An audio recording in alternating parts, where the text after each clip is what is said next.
Beth. I'm the Managing Director at British American Tobacco Kenya, and also I look after East Africa area.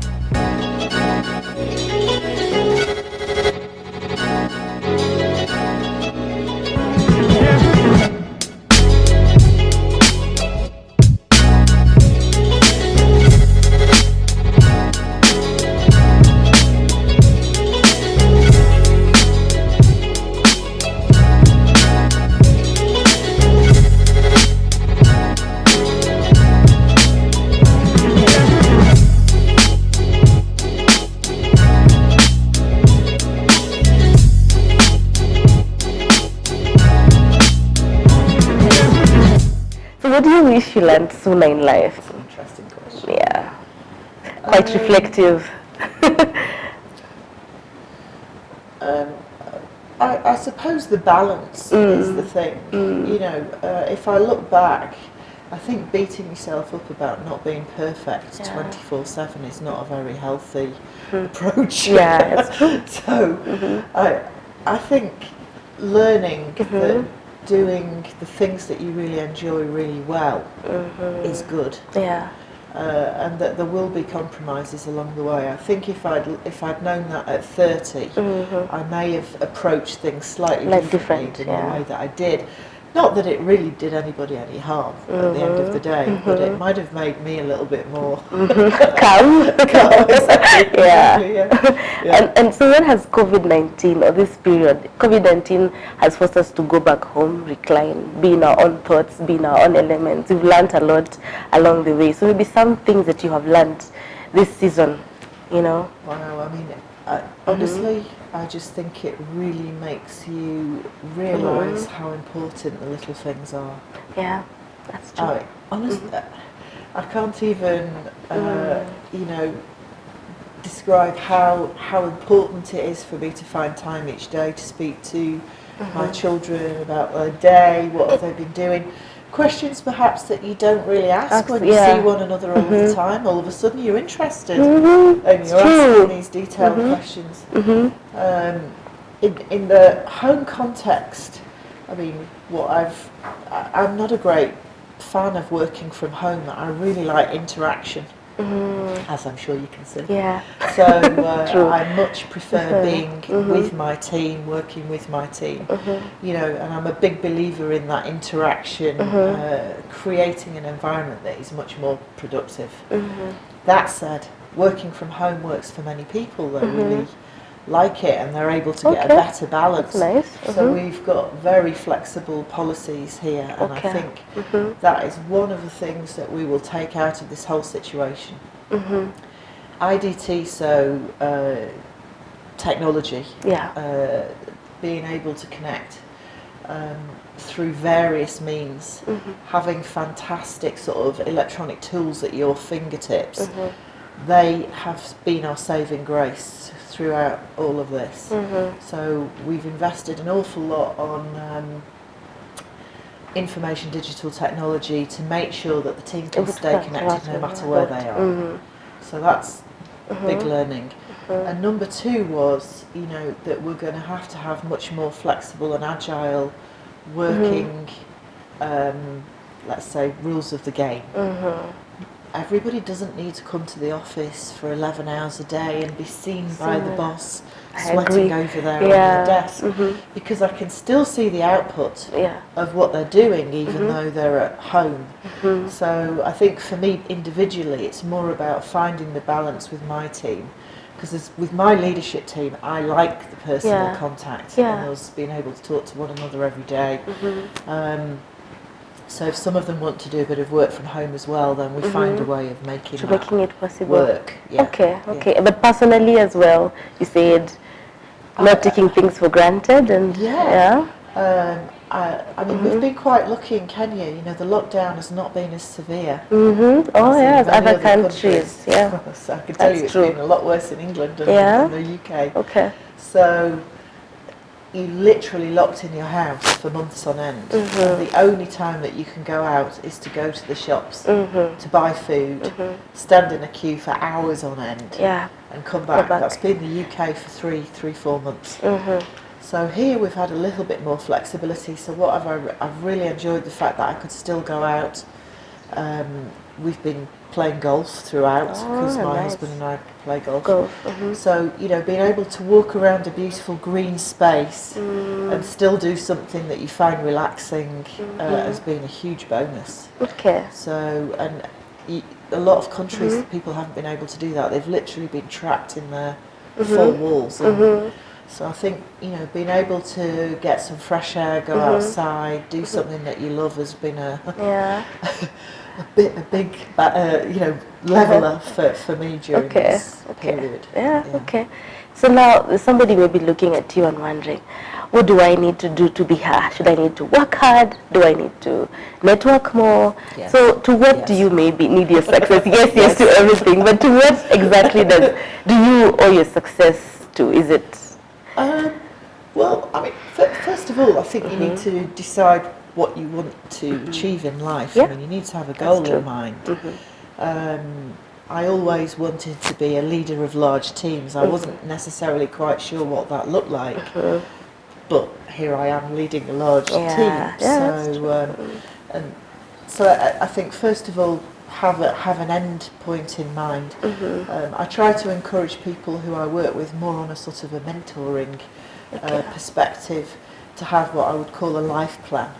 So it's not just a career plan, it's where do you see yourself in 20, 30 years time, and that's difficult for people to imagine. You know, do you want children, do you want to live abroad, do you want to run your own business, what is it that you really sort of see as your end point, and then put in some building blocks that each time you take the next step you feel like you're getting closer to that end goal.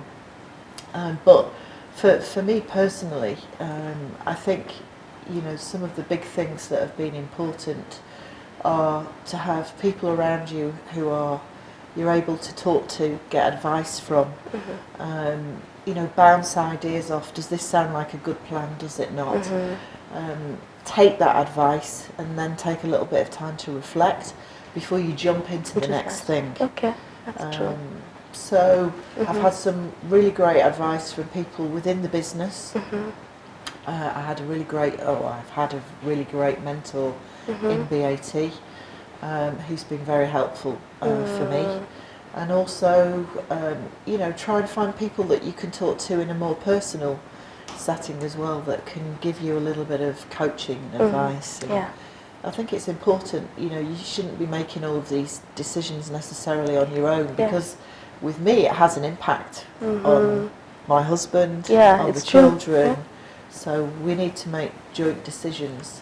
Now the children have an opinion on everything, so you know, so I'll say, oh, I'm thinking of doing this, and I'm like, no, that's a good idea. So I may or may not listen to them, but so you get input from or I try to get input from as many places as possible, and then feel confident in my next step. Oh, okay. There's a saying that goes, if you don't plan your life, I think life will plan itself for you, and we will not like it. So I think that life plan thing is a very good idea. It's a very good idea. And so now there's Bev today, and you are the whole country manager for East African region. Is there something you're looking up to again? Like, what's more for Bev now moving forward? Yeah, I mean, I think you will get to the stage where you start to think about the next phase in your life. So, for sure, after this kind of responsibility, I would like to look at doing something that is perhaps more for me individually. Okay. So I have some particular interests, you know, that in the next number of years I'd like to get more involved with. So you might notice that I really like interior design. No wonder. So yeah, that's an area that if you stop working as many hours in the corporate world, I can start spending more time on, you know, something that I've developed a love for over the last number of years.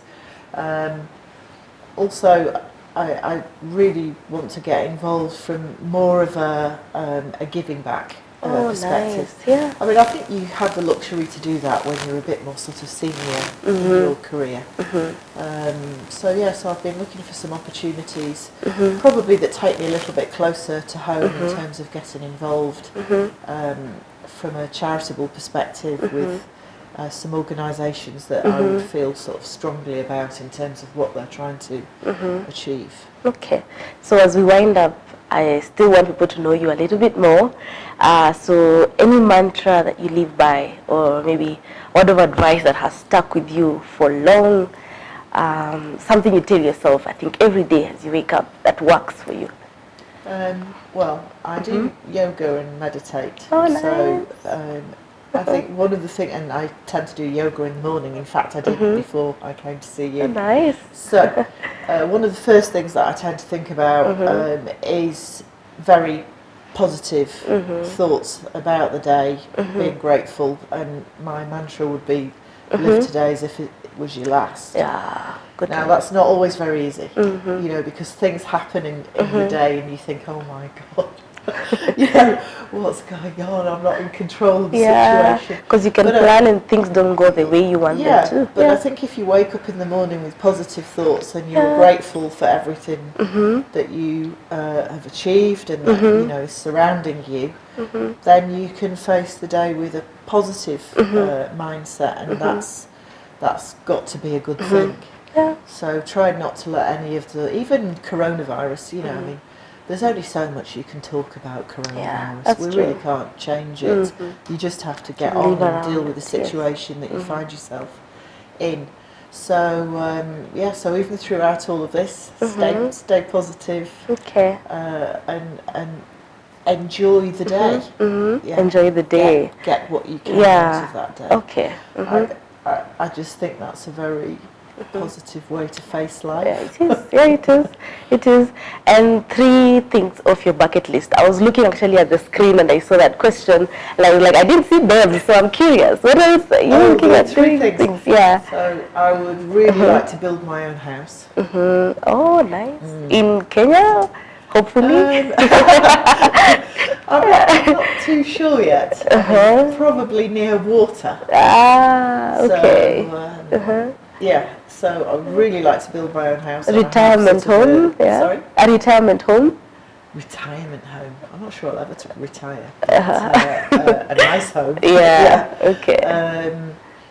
So that would be number 1. I think on my bucket list, I would really, I am hoping and praying and sending out positive thoughts to the universe that my children will both wear England shirts. Ah, nice. So for rugby. My eldest has already done so. Okay. So, but I'd like to see them both standing in the same squad with 2 white shirts. Wow.